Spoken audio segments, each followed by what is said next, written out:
শুরুতেই বিপিএল এর খবর জানাবো। দ্বিতীয় কোয়ালিফায়ারে বাজিমাত করলো চিটাগং কিংস। শেষ বলের রোমাঞ্চে খুলনা টাইগার্সকে হারিয়ে দ্বিতীয়বারের মতো বিপিএল এর ফাইনালে উঠল চট্টলার ফ্র্যাঞ্চাইজিটি। টস হেরে আগে ব্যাট করে নির্ধারিত ওভারের শেষে 6 উইকেটে 163 রান জমা করে মেহেদী হাসান মিরাজের দল। জবাবে খেলতে নেমে খাজা নাফের 50 আর টেলেন্ডারদের বীরত্বে শেষ হাসি হাসে চিটাগং কিংস। ব্যাটে বলের পারফরমেন্সে ম্যাচের আলিস আল ইসলাম। 7 তারিখের ফাইনালে তাদের প্রতিপক্ষ ফরচুন বরিশাল। শেষ বলের রোমাঞ্চ কিংবা রোমাঞ্চের চেয়েও বেশি কিছু। চিটাগং কিংস জিতলো আসরের সবচেয়ে গুরুত্বপূর্ণ আর উত্তেজনাপূর্ণ ম্যাচ। 2013 সালের পর প্রত্যাবর্তন ঘটানো এই ফ্র্যাঞ্চাইজি এক যুগ পর আবারও ফাইনালে। প্রেক্ষাপটটা মোটেও এমন ছিল না। শেষ ওভারে 15 রানের সমীকরণ। ক্রিজে চিটাগংয়ের টেল এন্ডাররা হেসে খেলেই জেতার কথা খুলনার, তবে বাদ সাধলেন শরীফুল আলিস ইসলামরা। মুশফিক হাসানের ওভারে 16 রান নিয়ে ফাইনালে নিয়ে গেলেন চিটাগংকে। এদিন রোড টু ফাইনালে টস ভাগ্য পক্ষে আসেনি খুলনার, পক্ষে ছিল না টপ অর্ডারের পারফরমেন্সটাও। 10 ওভারে 50-এর কম রান, উইকেট হারায় 4টা। টাইগার্সকে সেই খাদের কিনারা থেকে তুলে আনে অঙ্কন আর হেটমায়ারের জুটি। 50 বলে দুজনের 73 রানের পার্টনারশিপ। অঙ্কনের 50 না হলেও 50 পূরণ করেন ক্যারিবিয়ান হেটমায়ার। 163 রানের সংগ্রহ মিরপুরের এই উইকেটের জন্য যথেষ্টই মনে হচ্ছিল, তবে ক্রিকেট বিধাতা এদিন ঠিক করে রাখেন ভিন্ন কিছু। এই ম্যাচের মাধ্যমে চূড়ান্ত হলো ফাইনালের লাইন আপ। প্রথম কোয়ালিফায়ারের পর আবারও মুখোমুখি ফরচুন বরিশাল ও চিটাগং কিংস। আবারও তামিমের বরিশাল নাকি প্রথমবারের মতো চিটাগং? উত্তর মিলবে শুক্রবারের হাই ভোল্টেজ ফাইনালে। এদিকে উইনিং শট খেলতে পেরে উচ্ছ্বসিত চিটাগং কিংসের মিস্ট্রি স্পিনার আলিস আল ইসলাম। স্পিনার হিসেবে সবার কাছে পরিচিত হলেও নিজের ব্যাটিং স্কিল দেখাতে পেরে খুবই খুশি আলিস। ক্রিজে পুরোটা সময় অভিজ্ঞ ক্রিকেটার আরাফাত সানির দেয়া সাহসটাই টনিক হিসেবে কাজ করেছে বলে জানিয়েছেন তিনি। এদিকে জয়ের পুরো কৃতিত্ব দলের টেলেন্ডারদের দিলেন অধিনায়ক মোহাম্মদ মিঠুন। অ্যাকচুয়ালি আমি আর সানি ভাই যখন ব্যাটিং করতেছিলাম, তো সানি ভাই শুধু আমাকে এই কথাটাই বলতেছিল যে আলিস, বিশ্বাস রাখ, তোর ব্যাটিং আমি দেখছি, তুই পারবি। তো আমি অনেকদিন যাবত ট্রাই করতেছিলাম ব্যাটসম্যান হওয়ার জন্য বা ব্যাটিং করার জন্য, তো হচ্ছিল না কখন। আমি সেন্টারে পারতেছিলাম না, হয়তো বা সিলি আউট হয়ে যাচ্ছিলাম। তো সানি ভাই বললো যে বিশ্বাস রাখ, ক্রিকেট এনিথিং, খেলা যে কোনো কিছু হতে পারে। যখন আমি রান নিতে যাই ইনজুরিতে পড়লাম, তখন আমি আর সানি ভাই ডিসাইড করলাম যে আমি আসলে দৌড়াইতে পারবো না। তো সানি ভাই বললো যদি দৌড়াইতে না পারো তাহলে হয়তো বা বাইরে যাওয়াটাই বেটার। তো আমি, কারণ ওই সময় 3 বল 8 রানের দরকার ছিল, আসলে ওই সময় কুইক রান নেওয়াটা ইম্পর্টেন্ট ছিল। গেম আমাদের পুরো কন্ট্রোলে ছিল, তারপরে কুইক 4টা উইকেট হারানোর পরে আমরা গেম থেকে ছিটকে যাই। একসময় মনে হচ্ছিল এই গেম হয়তো বা আমাদের আর জেতা সম্ভব হচ্ছে না। সানি আর আলিস যেভাবে ম্যাচটা জিতালো, এটা সত্যিই অকল্পনীয়। বিপিএল এর শিরোপা ধরে রাখাই একমাত্র লক্ষ্য ফরচুন বরিশালের। ফাইনালে প্রতিপক্ষের শক্তিমত্তা নিয়ে না ভেবে নিজ দলের উপর পূর্ণ আস্থা কোচ মিজানুর রহমান বাবুরের। তহত হৃদয়ের ফর্মে ফেরা বড় স্বস্তি দলের জন্য। এছাড়া এবারের বিপিএল এ দেশীয় ক্রিকেটারদের পারফরমেন্সে মুগ্ধ ফরচুন বরিশালের কোচ। ডেভিড মালান টিম কম্বিনেশনে আসরের শুরুর দিকে জায়গা পাচ্ছিলেন না একাদশে। সুযোগ পেয়েই দলে তার প্রয়োজন কতটুকু তা ভালো করেই বুঝিয়েছেন ফরচুন বরিশালকে। দেশের দর্শকদের মন জয় করে নিয়েছেন এই ইংলিশ ব্যাটার। বাংলাদেশের ভক্তদের ভালোবেসে ফেলেছেন মালানো। তাই তো চাওয়া মাত্রই নিজের গ্লাভস দিয়ে দিলেন এক ভক্তকে। ফাইনালে মালানের কাঁধে দায়িত্ব যে বেশি থাকবে সেটা ভালো করেই জানেন তিনি। অনুশীলনে তাই নিজেকে প্রস্তুত করছেন সেভাবেই। এদিন দীর্ঘ সময় ধরে করেছেন নেট প্র্যাকটিস। ফরচুন বরিশালও আছে দারুণ ছন্দে। দেশি বিদেশি ক্রিকেটার বিবেচনায় ফাইনালে ফেভারিট তারাই। কোচেরও স্বপ্ন শিরোপা ধরে রাখা। লাস্ট ইয়ার আমরা বিপিএল এ চ্যাম্পিয়ন হয়েছি, এবছর আমার টিম ফাইনালে উঠেছে। এই টিমটা চ্যাম্পিয়ন হয়েছিল, হ্যাঁ, ওই টিমটাকে ধরে রাখার চেষ্টা করেছি আমরা। এবং এইটার কারণ, মানে এইটা রেজাল্টের কারণ হলো একটা বন্ডিং। অধিনায়ক শান্তর মতো তাওহিদ হৃদয়ের ফর্ম নিয়েও দুশ্চিন্তা ছিল সবার। অবশেষে রানে ফিরেছেন টাইগার ব্যাটার। কোয়ালিফায়ার ম্যাচে খেলেছেন 82 রানের দুর্দান্ত ইনিংস, যা বড় স্বস্তি ফরচুন বরিশালের জন্য। সে শুরু থেকেই তার একটা রানের ক্ষুধা ছিল, তার, সে রান করতে চায় সবসময়। সো আমরা তাকে সবসময় ব্যাক করার চেষ্টা করেছি। সে তার নিজের উদ্যোগেই সে এটা কিভাবে কোন প্রসেসে সে রান করলে রান করা যাবে, সে নিজেই প্রসেসটা বের করেছে এবং আমরা তাকে প্র্যাকটিসে বা অন্যভাবে মেন্টালি সাপোর্ট করে দেওয়ার চেষ্টা করছি এবং আলহামদুলিল্লাহ সে সাকসেস হয়েছে।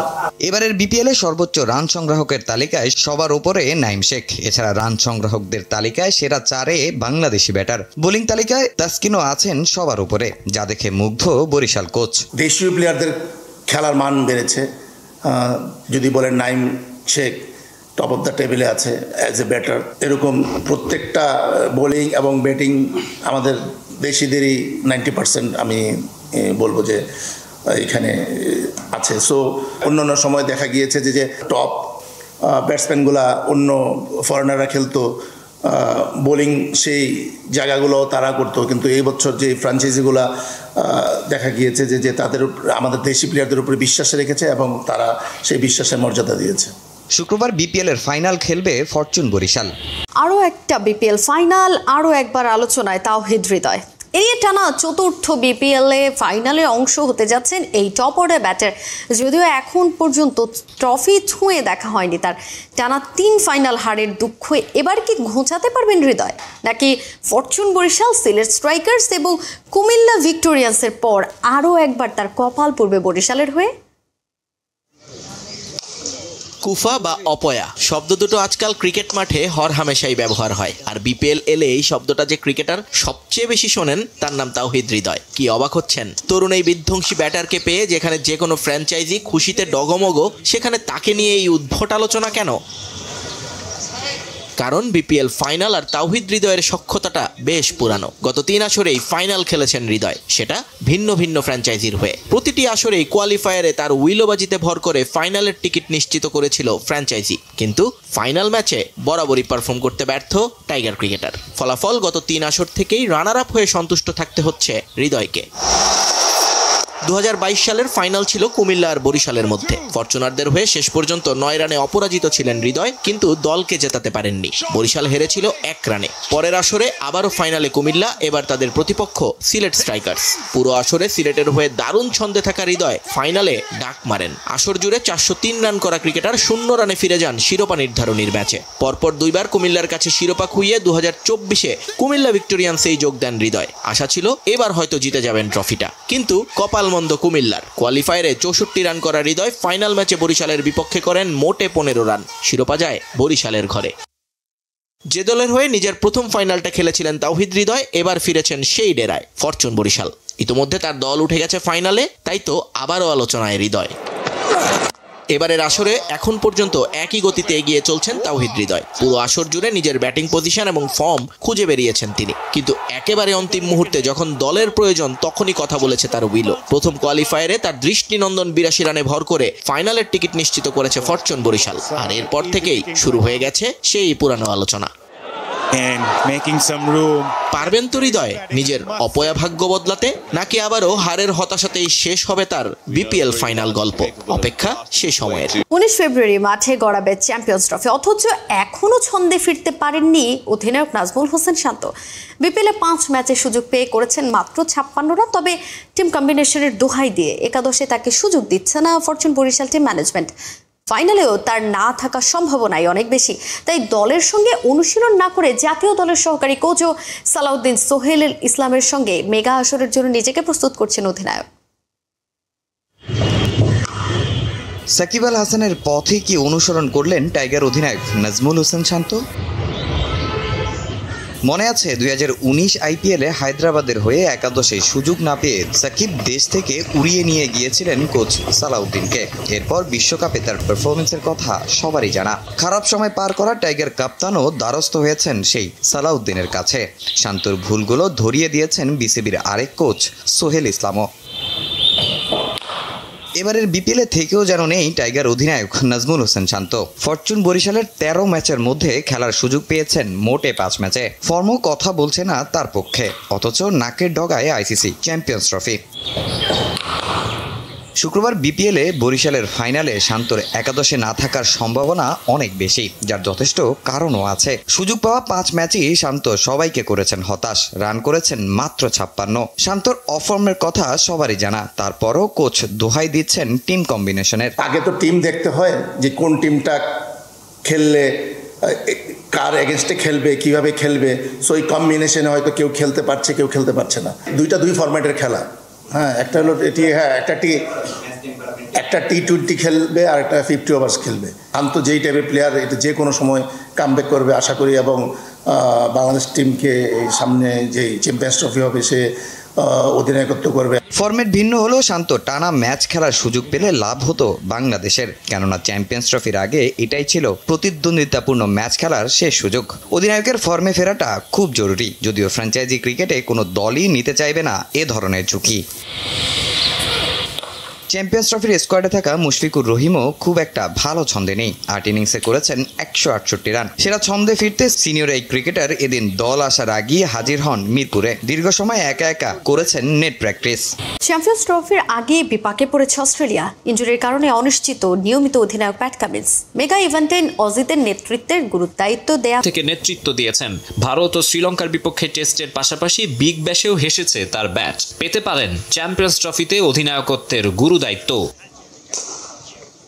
এই রেসে আরও আছেন বিধ্বংসী ব্যাটার ট্রাভিস হেডও। ফর্মের তুঙ্গে থাকা বিগ ম্যাচ পারফর্মারকে মেগা ইভেন্টে নেতৃত্বে দেখতে চাইছেন অনেকে। আরেক ইনফর্ম ব্যাটসম্যান জশ ইংলিশের নামও রয়েছে আলোচনায়। বৈশ্বিক আসরের আগ মুহূর্তে ইনজুরির ধাক্কা সামাল দিতে হিমশিম খেতে হচ্ছে কোচ অ্যান্ড্রিউ ম্যাকডোনাল্ডকে। কামিন্সের পাশাপাশি অনিশ্চয়তা রয়েছে আরেক স্টার পেসার জশ হ্যাজলউডকে নিয়েও। এছাড়া আগেই ছিটকে গেছেন অলরাউন্ডার মিচেল মার্শ। তার পরিবর্তে ডাক পেতে পারেন বর্ডার গাভাস্কার ট্রফিতে নজর কাড়া বিয়া ওয়েবস্টার। কামিন্স হ্যাজলউড ফিট না হলে কপাল খুলতে পারে পেসার শিন অ্যাবট ও স্পেন্সার জনসনের। মাকসুম আলম খান, সময় সংবাদ। চ্যাম্পিয়ন্স ট্রফির আগে সবশেষ প্রস্তুতির সুযোগ ভারত ও ইংল্যান্ডের সামনে। 3 ম্যাচ সিরিজের প্রথম ওয়ানডেতে মুখোমুখি হবে দুদল। T20 সিরিজের মতো ওয়ানডেতেও আধিপত্য দেখাতে চায় স্বাগতিকরা। অন্যদিকে চ্যাম্পিয়ন্স ট্রফির মিশন শুরুর আগে জয় দিয়ে প্রস্তুতি সারতে চাইছে ইংলিশরা।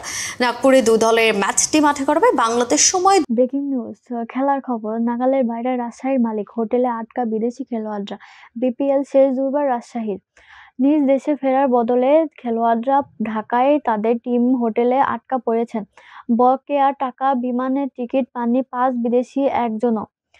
বাধ্য হয়ে তারা অবস্থান করেছেন টিম হোটেলে। দলের মালিক এবং ম্যানেজমেন্ট নাগালের বাইরে, যোগাযোগ করতে পারছেন না খেলোয়াড়রা।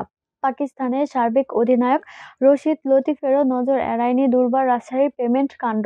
মোহাম্মদ হারিস রায়ান পালদের পক্ষ হয়ে পাকিস্তানের কিংবদন্তি ক্রিকেটার রশিদ লতিফ এক্স মাধ্যমে বাংলাদেশের ক্রিকেট বোর্ডকে মেনশন করে লিখেছেন, বিসিবির আর্থিক সমস্যার সমাধান করা উচিত। খেলোয়াড়দের পারিশ্রমিক যথাসময়ে না দেওয়া, চট্টগ্রাম হোটেল বিল দিতে না পেরে বিব্রত অবস্থায় টাকা পাননি বলে ম্যাচ বয়কট করে দলের বিদেশি ক্রিকেটাররা। এমন নানা নেতিবাচক ঘটনার পর রাজশাহীকে নিয়ে সর্বশেষ বিতর্ক। ফ্র্যাঞ্চাইজির কাছ থেকে নিজের পাওনা টাকা না পাওয়ায় দেশে ফিরতে পারছেন না রাজশাহীর 5 বিদেশি ক্রিকেটার। জিম্বাবুয়ে অলরাউন্ডার রায়ান পাল, পাকিস্তানের ব্যাটার মোহাম্মদ হারিস, আফগানিস্তানের আফতাব আলম, ওয়েস্ট ইন্ডিজের মার্ক দেওয়াল ও মিগুয়েল কানিস। তাদের মধ্যে কেউ চুক্তির 25% টাকা পেলেও কয়েকজন তো 1 টাকাও দেয়নি দুর্বার রাজশাহী। খেলোয়াড়রা গত 11 দিন ধরে দৈনিক ভাতাও পাননি। এদিকে ফেসবুক থেকে গায়েব হয়ে গেছে দুর্বার রাজশাহী অফিসিয়াল পেজ। বকেয়া টাকা না পাওয়ায় তারা এখন টিম হোটেল অবস্থান করছে। দুর্বার রাজশাহী ঢাকা খুলনা পর্যন্ত অপেক্ষায় ছিল ঢাকা ক্যাপিটালসের কাছে খুলনা টাইগার্সের পরাজয় দেখার। কিন্তু ঘটনা হলো উল্টো। ঢাকার হারে দুর্বার রাজশাহীর বিদায় নিশ্চিত হলো বিপিএল থেকে।